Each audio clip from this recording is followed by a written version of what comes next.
He smiled as if he recognized her, but she stood frozen, uncertain, as if he were a stranger. The dog, though, seemed to sense something none of us could see. It was 3:12 p.m. when the last bell rang at Meadow Creek Elementary. The air was filled with laughter and the rhythmic thumping of sneakers in the pickup area. Parents leaned out of car windows, waving. Minivans lined the curb, engines humming. Crossing guards chatted about the weekend weather. The usual Friday excitement was everywhere. Lucy Carter, a 7-year-old with pigtails and glittery pink shoes, sat quietly on the school steps, her small backpack at her feet. She always waited for her mother, Emma, who was almost always 5 minutes late because of the traffic on I-25. Lucy didn't mind. She enjoyed counting the red cars that passed by. But that day, something was different. An older man in a dark gray coat with silver hair and thin glasses approached the curb. He moved calmly, unlike the other parents in a hurry. His gaze searched the crowd until he spotted Lucy. He smiled and gave a gentle wave. "Lucy?" he called softly. "Come here, sweetheart." Lucy didn't budge. Her eyes narrowed and she stayed rooted to the spot. The man stepped closer. "It's Grandpa, honey. Don't you remember me?" That's when Blitz, the retired police K9 who was lying beside Officer Deanna Rodriguez as part of the school's therapy dog program, suddenly sat up, alert.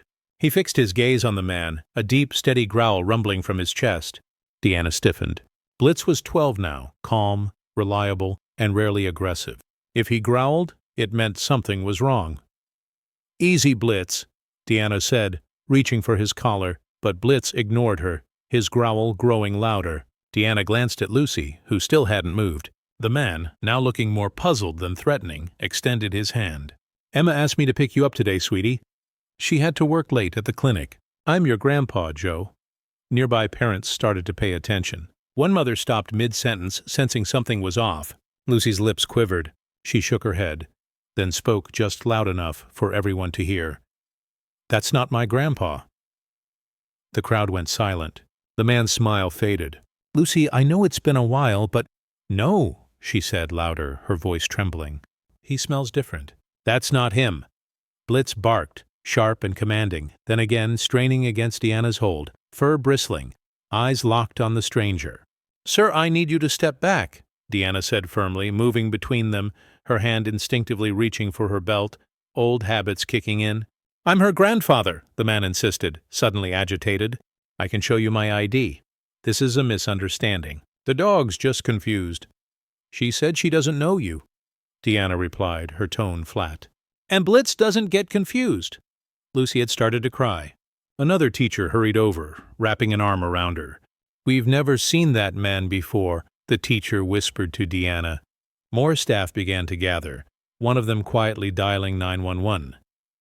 Deanna kept Blitz steady, though the dog was tense, muscles coiled, growl unbroken. The man reached into his coat. Blitz barked so loudly it echoed off the building. "Stop!" Deanna ordered. "Keep your hands where I can see them." The man froze, then slowly pulled out a driver's license and what looked like a legal document. "See, my name is Joseph L. Carter. Her last name is Carter. I'm her grandfather. I promise." Deanna didn't take the documents, waiting for the police to arrive. The minutes dragged on. Lucy sobbed quietly. "He doesn't smell like cinnamon," she whispered. "Grandpa always smells like cinnamon and soap. This man smells like old wood and metal." 5 minutes later, a squad car pulled up. Officer Daniels stepped out, took in the scene and quickly took charge, separating the man and collecting the documents. Blitz, now more composed but still watchful, sat loyally at Deanna's side, his gaze unwavering. Officer Daniels checked the man's ID, sending the information to dispatch. Then the atmosphere shifted again. Blitz let out another growl, but this time his attention was fixed on the man's briefcase. Deanna crouched down beside the bag. "Sir, may I look through your belongings?" The man bristled. "Are you kidding?" "Consent or a warrant? Your choice," Deanna replied firmly. With a frustrated sigh, he relented. "Fine, but you're wasting your time. I'm just here for my granddaughter." Inside the briefcase, Deanna found a bottle of prescription sedatives, a bundle of zip ties, and a small pink baseball cap with the name Lily stitched on it. Lucy didn't own a cap like that, but another little girl in Denver had, and she'd disappeared 6 weeks earlier. Daniel's voice turned cold. "Turn around. Hands behind your back." The man protested. "You can't be serious." Blitz barked, louder and more insistent. That was the end of it. As the handcuffs snapped shut, Lucy clung to her teacher, her sobs growing softer. Later that evening, Blitz was treated to a steak dinner by the principal and received a new honorary badge from the sheriff. Lucy sat beside him on a bench outside the school, gently stroking the fur behind his ears. "You knew," she whispered, "even when I didn't." Blitz didn't answer. He simply rested his head in her lap and closed his eyes, finally at peace. The sirens had faded, and the squad car carrying Grandpa Joe was just a memory for the small crowd that had gathered at Meadow Creek Elementary. Most parents had gone home, and the once busy pickup area now looked more like a crime scene than a schoolyard. Blitz, the retired K9, sat quietly next to Officer Deanna Rodriguez as she filled out her incident report on her department-issued tablet. His breathing had slowed, but his eyes remained alert, fixed on the school gate as if still on guard. Lucy, wrapped in a fleece blanket decorated with the school's eagle mascot, sat on a bench with her teacher, clutching a box of chocolate milk like it was a treasure. Inside the main office, Officer Daniels paced, holding the confiscated briefcase.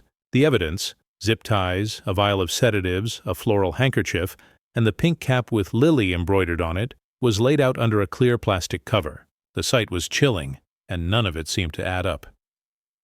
"Dispatch got back to me," Daniels told Deanna as she entered the office. "There's no record of a Joseph L. Carter in the entire state. The driver's license number and photo don't match anyone." Deanna frowned. "So it's a fake?" Daniels nodded grimly. "A very convincing one. Holograms and everything. Probably bought online. We'll need forensics to dig deeper." She glanced at the bag again. "That hat isn't Lucy's. Do you think it's linked to the missing girl in Denver?" Daniels rubbed his forehead. 6 weeks ago, Lily Jane Foster, age 6, disappeared from her front yard. Same build, blonde hair, blue eyes. Her parents said she vanished while playing outside. A heavy silence filled the room. Blitz let out a quiet sigh, curling up but still keeping watch. Outside, Lucy whispered to her teacher, "Can I pet Blitz again?" The teacher nodded and Deanna waved her over. As Lucy approached, Blitz sat up, his demeanor gentle and protective. He allowed her to hug him, and for the first time that day, Lucy managed a small smile. Deanna knelt beside her. "Lucy, honey," Deanna said softly, kneeling beside her, "do you know where your mom is today? We've tried calling her, but we haven't been able to reach her." Lucy looked up, her eyes wide. "She's at work. The clinic? Does your mom usually let someone know if someone else is picking you up?" Lucy nodded, her answer firm. "She always texts my teacher." "Every single time," the teacher confirmed. "That's right. Emma always gives us a heads up if there's a change." Deanna and Daniels exchanged a look just as Daniels' radio crackled to life. "Unit 34 to command. Suspect is refusing to talk and has asked for a lawyer. We're running his prints now." 20 minutes later, at the Carter County Police Department, Detective Claire Monroe entered interview room 2. She'd been pulled away from her lunch for this case. The moment she saw the suspect, her instincts kicked in. He looked unremarkable. Mid-60s, soft-spoken, the kind of man you'd see asking for directions in a grocery store. But that was exactly what made him dangerous. The forensic report arrived. The fingerprints matched. Real name, Thomas Edward Langston. He had 5 known aliases, and while much of his record was sealed, the unsealed portions told a troubling story. There was an attempted child abduction in Illinois in 1998. Charges dropped for lack of evidence. In 2011, he was a person of interest in a missing child case in Oregon. Nothing proven. Until now. Back at Meadow Creek, Lucy's mother, Emma, finally arrived. Her hair was a mess, her phone clutched tightly, panic written all over her face. She rushed to the bench where Lucy sat, still holding Blitz's leash. "Oh, Lucy," she cried, dropping to her knees and hugging her daughter as if she'd been lost for years. Lucy whimpered. "He said he was Grandpa, but he wasn't." Emma looked up at Deanna, her expression a mix of confusion and anger. "Who is that man?" Deanna answered as gently as she could. "We're still working to confirm his identity. But your daughter is safe thanks to Blitz." Emma stared at the dog, then knelt down and hugged him, tears in her eyes. "Thank you," she whispered. That night, the 10 p.m. local news led with the story. Retired K9 stops attempted abduction at Meadow Creek Elementary. Suspect linked to multiple disappearances. The footage showed Blitz being rewarded with a giant chew toy, surrounded by officers and flashing cameras. Then the camera cut to Emma, holding Lucy's hand tightly. "I thought it was just another normal Friday," she said. "If that dog hadn't been there, if Lucy hadn't spoken up, I don't even want to think about it." Back at the station, late at night, Daniels and Deanna sat in the break room sipping cold coffee. "You think he was after Lucy specifically?" Daniels asked. Deanna nodded slowly. "But I don't think she was his only target." She flipped through the evidence photos, the hat, the child-sized gloves, a digital map of local schools found on his phone. He had a plan.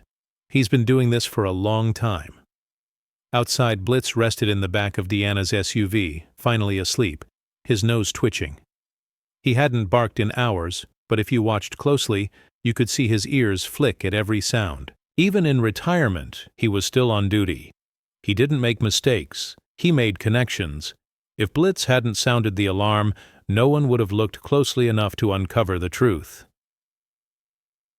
The next morning, the small conference room at the sheriff's office was covered in photos, maps, and timelines. Sticky notes dotted a whiteboard, and a laptop played silent footage from school security cameras.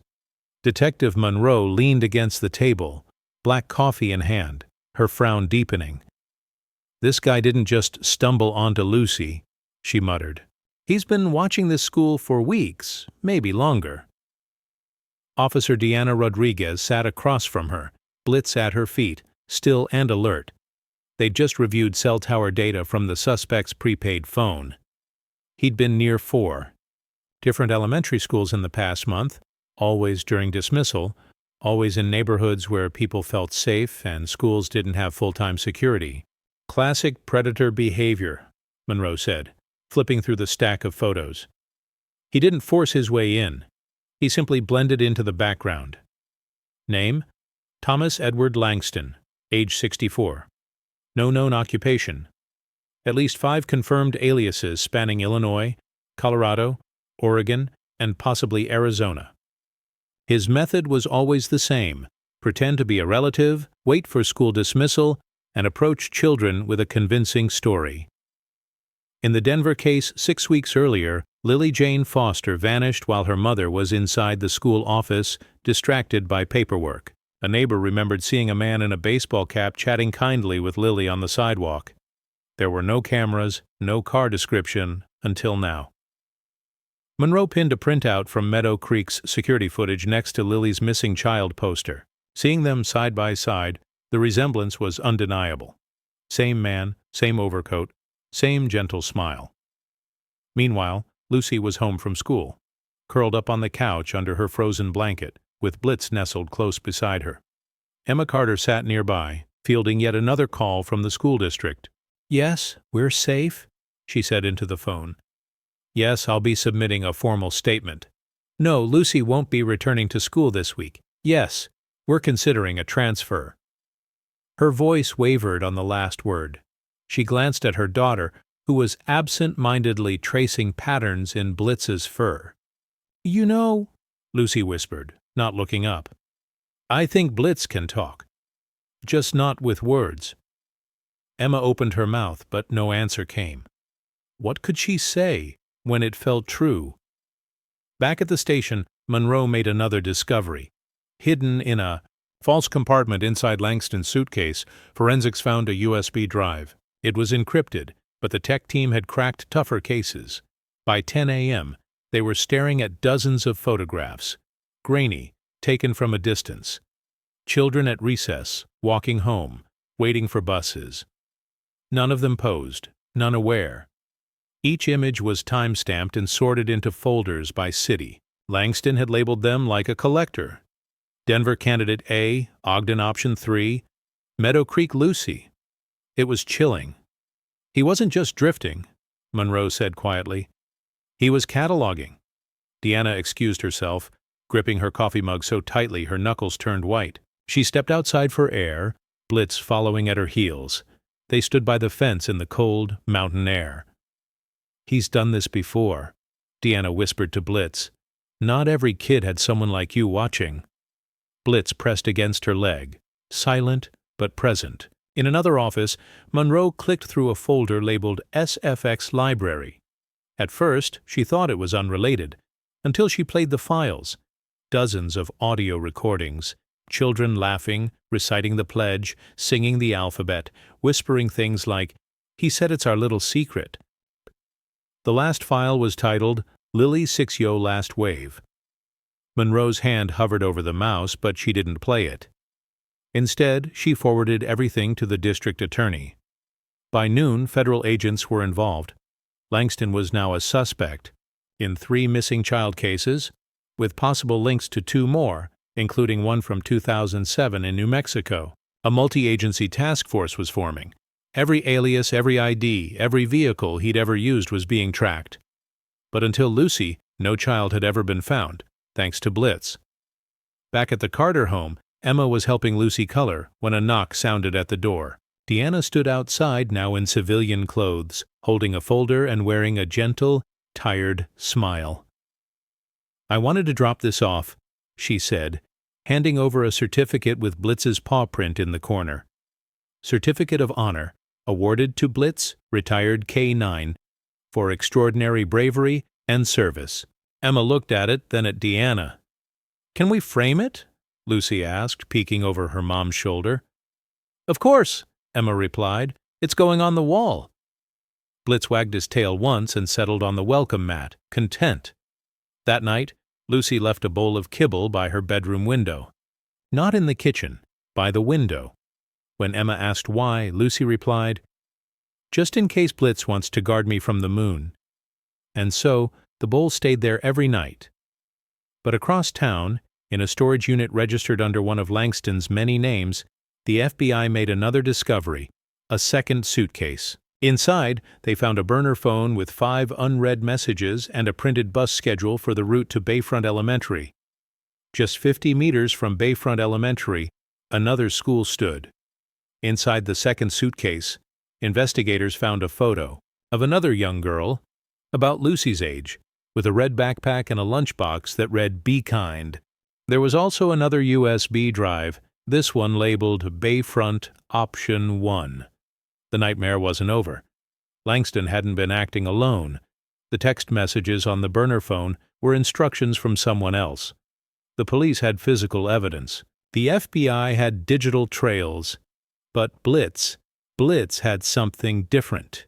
Instinct. And sometimes instinct moved faster than any database.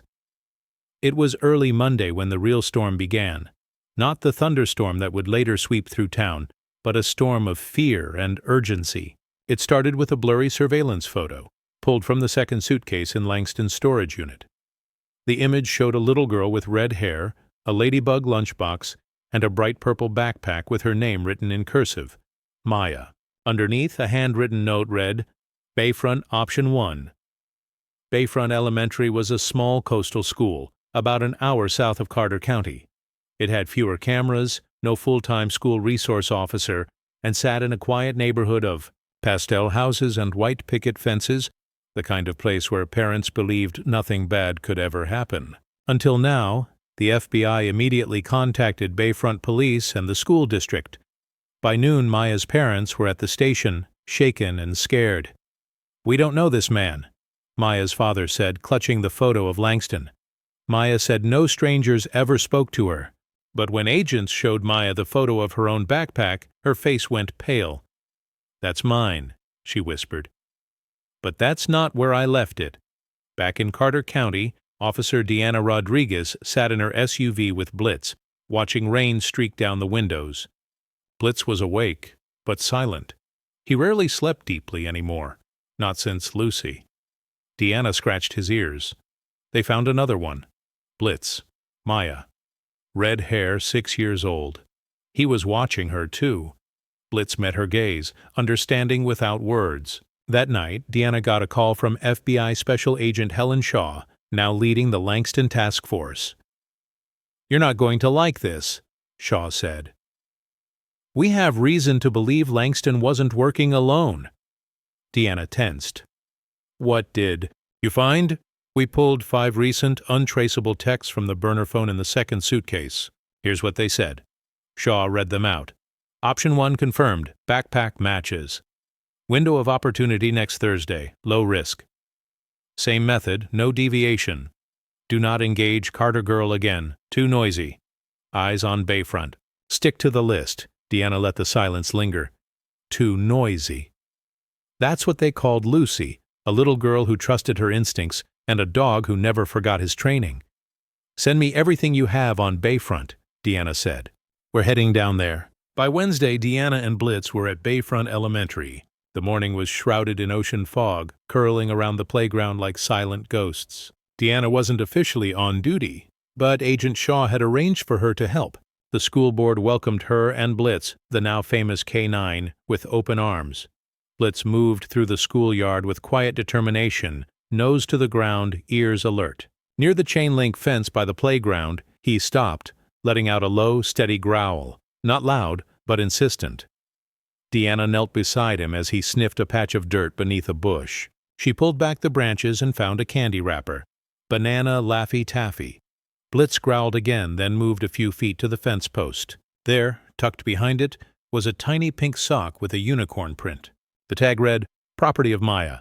Deanna immediately notified Agent Shaw and the local police. The sock was collected as evidence, and the school's limited security footage was reviewed. Only one outdoor camera faced the rear parking lot, but it was enough.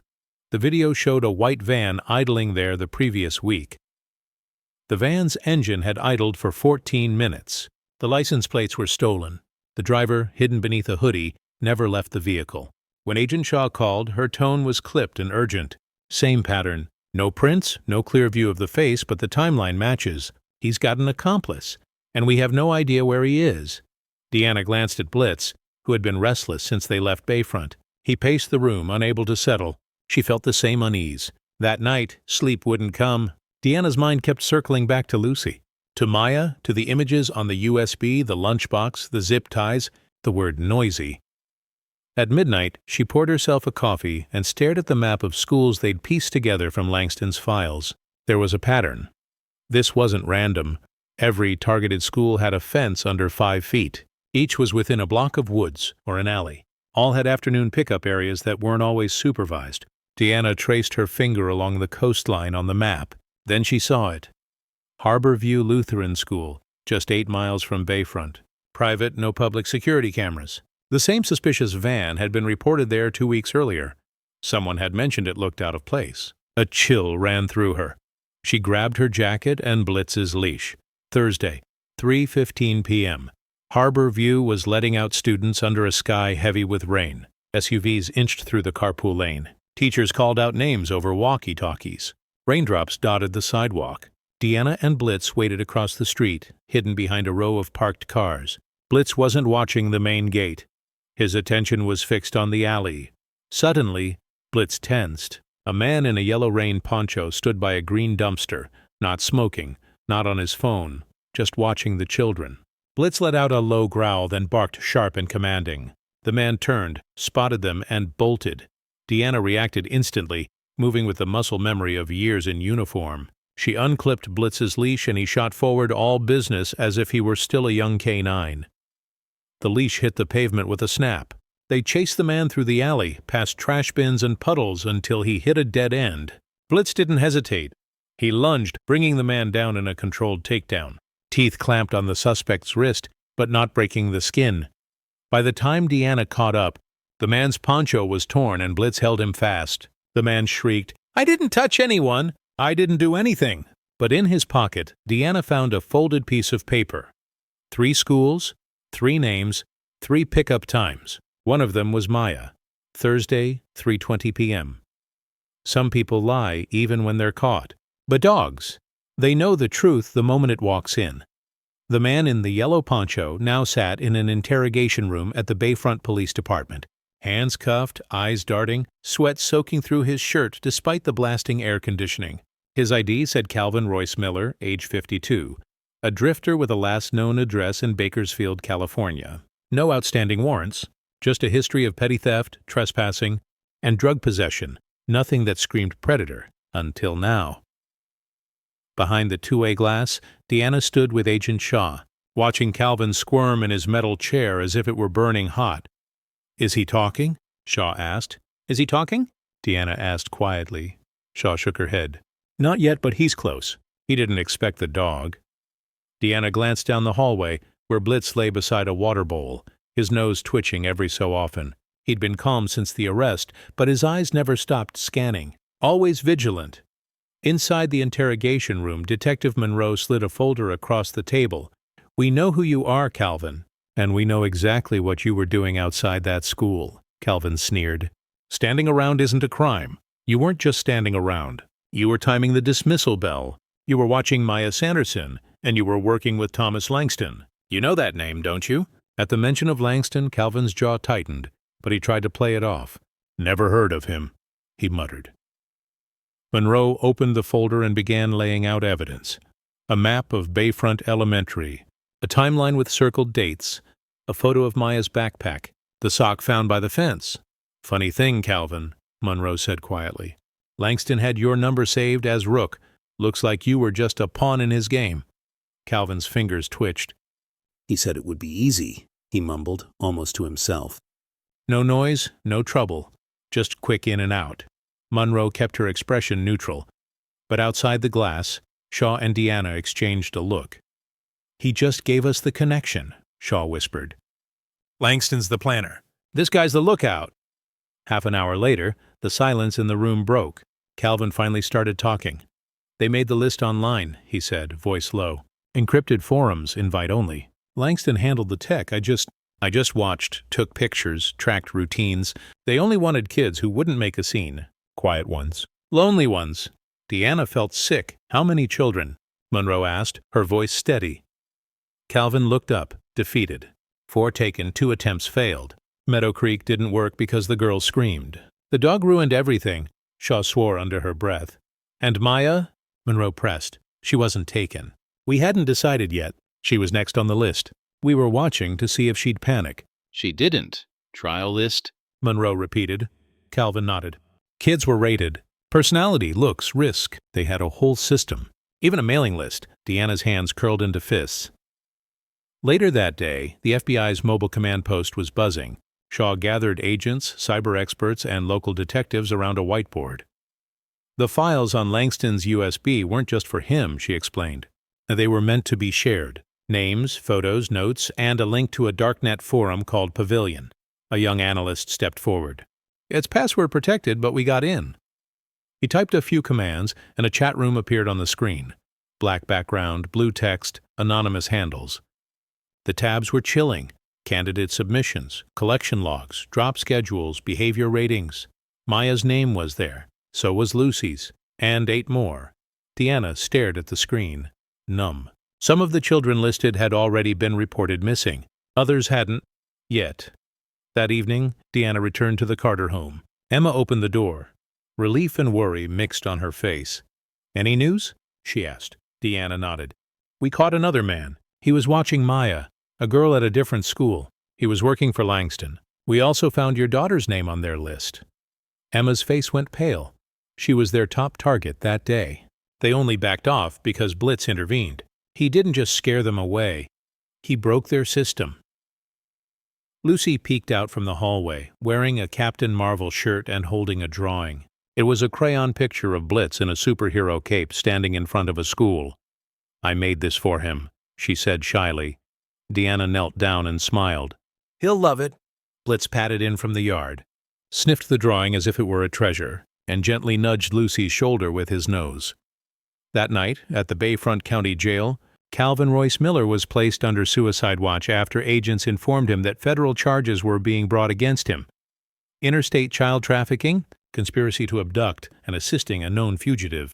The bravado was gone from his face. Meanwhile, Blitz was celebrated at a special ceremony at the Bayfront Civic Center. Children and parents gathered to meet the dog who refused to retire.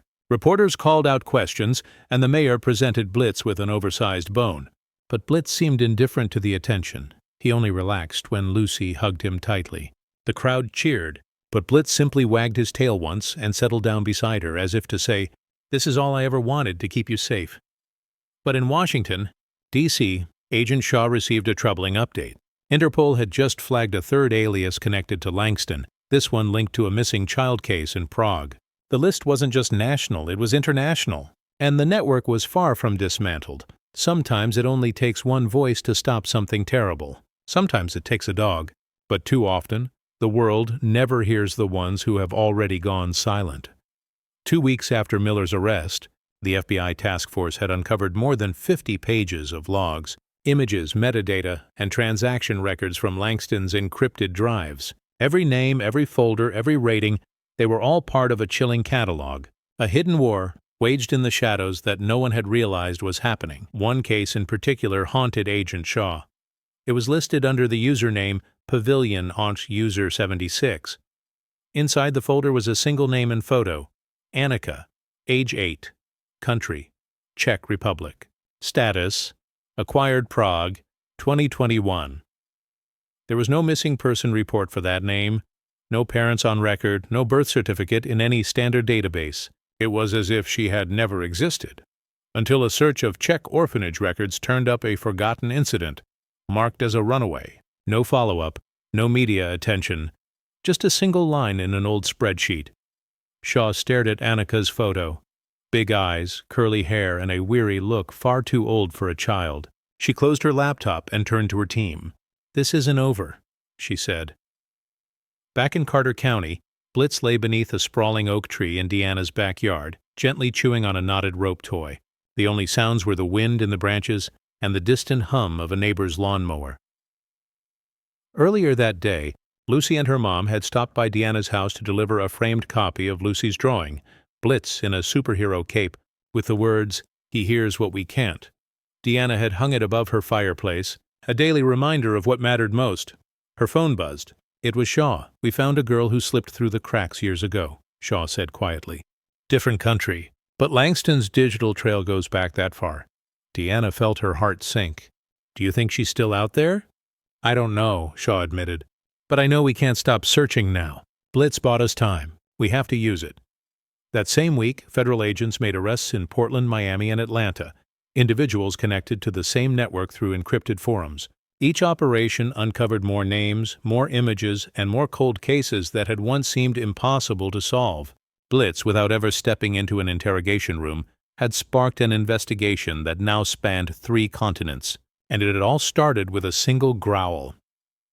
At the Carter home, Lucy returned to school for the first time in weeks. She walked into her second-grade classroom holding her mother's hand and a small stuffed Blitz, a gift from the police department's fundraiser. Her classmates clapped as she entered. Her teacher gave her a warm hug, and Lucy, in her gentle way, walked to the front of the room and spoke softly. "If someone ever makes you feel weird or scared, even if they smile and say they know you, you can say no. You can scream. You can run. You can tell a grown-up, that's not being bad. That's being smart." The room was silent for a moment, then every hand shot up, and Lucy smiled. In the months that followed, Blitz became a local hero. News crews from as far as Chicago came to interview Deanna and film the now famous K9. He was featured in children's books, and police departments across the country began sending K9 units to schools more often. But Blitz never changed. He didn't care about cameras or giant bones. He cared about kids like Lucy, about children like Maya, and about those still waiting to be found, like Annika. 6 months later, in Washington, D.C., a ceremony was held at the Capitol to honor the Carter County Task Force, local officers, and Blitz. When Deanna stepped up to the podium, she didn't talk about medals or statistics. She spoke about trust. "We put our trust in uniforms, in ID cards, in handshakes and friendly faces. But trust is something you earn. Sometimes it's a child or a dog who senses when something is wrong, when everyone else is too polite to ask questions." She looked down at Blitz, sitting proudly in his polished K9 vest. He didn't wait for permission. He didn't worry about being wrong. He just listened to what no one else could hear. And he acted. That's what saved Lucy. That's what started this investigation. And that's why he's not just a retired K9. He's a reminder that courage doesn't always wear a badge. 3 months later, in Prague, a young girl with curly hair stepped cautiously out of a therapy center and into the sunlight. Her name was Annika. She had been found in a hidden safe house, rescued from a trafficking ring connected to the Pavilion network. A local tip, inspired by the wave of international investigations, had led authorities to the safe house in Prague. Annika didn't smile much yet, but she clutched a postcard in her hands. On the front was a picture of a dog, big ears, gentle brown eyes, a graying muzzle, and a handwritten message at the bottom. You were never forgotten. Blitz's lesson for everyone. We often think danger is obvious, something that shouts or wears a mask, but real threats are usually quiet. They blend in, they smile. That's why it's so important to listen, not just to words, but to instincts, to the quiet warnings, to the growls that come from somewhere deeper than reason. Because silence doesn't always mean safety, and courage doesn't always announce itself. Let's teach our children to trust their instincts. Let's pay attention to the things that don't feel right. Let's never dismiss the small signs. And above all, let's remember that heroes come in all shapes and sizes. Some of them even have 4 paws.